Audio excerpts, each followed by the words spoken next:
Hi everyone, মাই বং কিচেনে সবাইকে জানাচ্ছি স্বাগতম। আশা করছি সবাই খুব ভালো আছেন।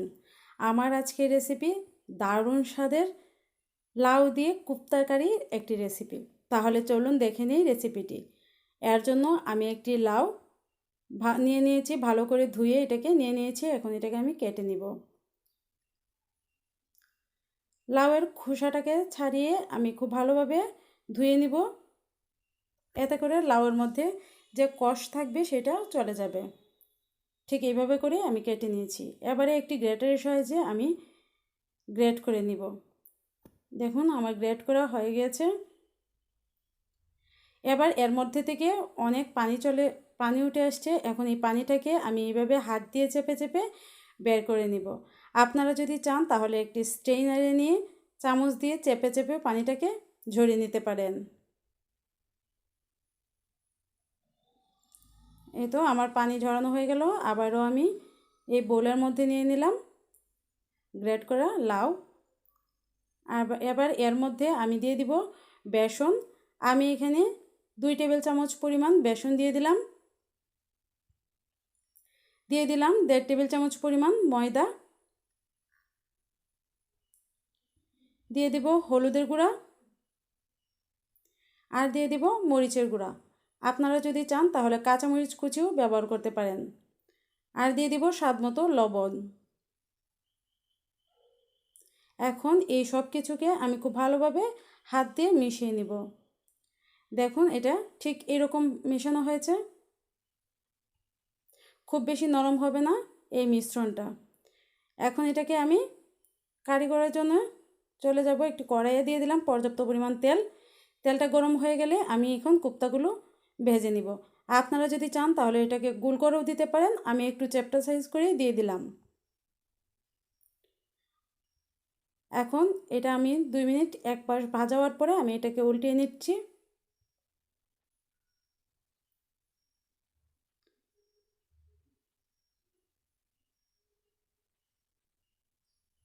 এখন অপর পাশটাকেও আমি 2 মিনিট করে ভেজে নিব। দেখুন এরকম একটা কালার আসলে আমি এখন এটাকে নামিয়ে নিব।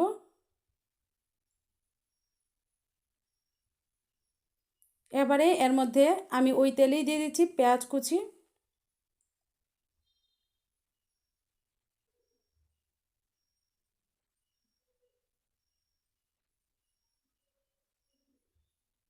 এবারে এর মধ্যে আমি দিয়ে দিচ্ছি 2 টুকরো দারচিনি আর 2টি এলাচ। এখন এটাকে আমি ফ্রাই করে নিব। 1 মিনিটের মতো ভেজে আমি এর মধ্যে দিয়ে দিব আদা আর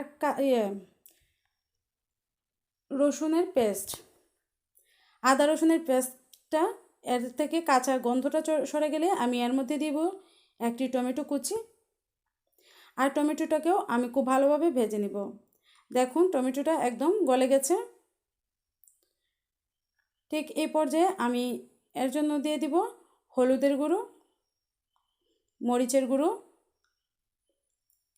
আর দিয়ে দেব ধনিয়া গুঁড়ো। আর এখানে আমি জিরা বাটা দিয়ে দিলাম। আপনারা যদি চান তাহলে জিরের গুঁড়ো ব্যবহার করতে পারেন। এবারে জিরে বাটিটা ধুয়ে আমি এখানে জল দিয়ে দিলাম। এতে করে মশলাটা খুব সুন্দরভাবে কষানো হয়ে যাবে আর এটা পোড়াও লাগবে না। এই তো দেখুন মশলাটা আমার খুব সুন্দর কষানো হয়ে গেছে। মশলা থেকে একদম তেলটা ছেড়ে দিচ্ছে। ঠিক ওই পর্যায়ে বুঝে নিতে হবে যে মশলাটা কষানো হয়ে গেছে। এবারে আমি কারির জন্য আবারও অল্প পরিমাণে পানি দিয়ে দিব। এখানে 1 কাপ পরিমাণ পানি দিয়ে দিয়েছি আমি। পানিটা একটু ফুটে উঠলে আমি এর মধ্যে কোপ্তাগুলো দিয়ে দিব। ভেজে রাখা কোপ্তাগুলো দিয়ে দিচ্ছি।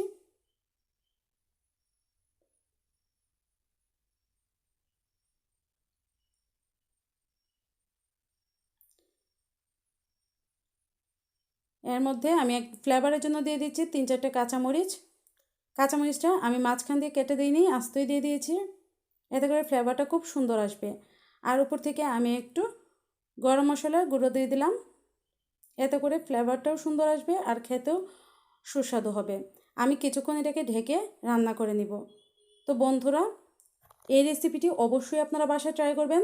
যদি মাছ মাংস কিছু না থাকে তখন এই রেসিপিটি আপনারা তৈরি করে নিতে পারেন খুব সহজেই। আশা করছি আপনাদের কাছে খুব ভালো লাগবে এই রেসিপিটি। এই তো দেখুন আমার এটা হয়ে গেছে আর পানিটাও অনেকটা শুকিয়ে আসছে। আমি আবারও উল্টিয়ে দিচ্ছি, এতে করে উপরের সাইডটাও খুব সুন্দরভাবে ঝোলটা ঢুকে যাবে। আবারও ঢাকনা দিয়ে আমি রেখে দিচ্ছি কিছুক্ষণের জন্য। আমি ঢাকনাটা খুলে আপনাদেরকে দেখিয়ে দিব এর ফাইনাল লুকটা। দেখুন কত সুন্দর হয়েছে। তো বন্ধুরা, ভিডিওটি দেখে যদি ভালো লাগে তাহলে ভিডিওটিতে একটি লাইক দিবেন আর কমেন্ট করে জানাতে ভুলবেন না কেমন হয়েছে। আর চ্যানেলটিকে অবশ্যই সাবস্ক্রাইব করে পাশে থাকার অনুরোধ করছি। ধন্যবাদ।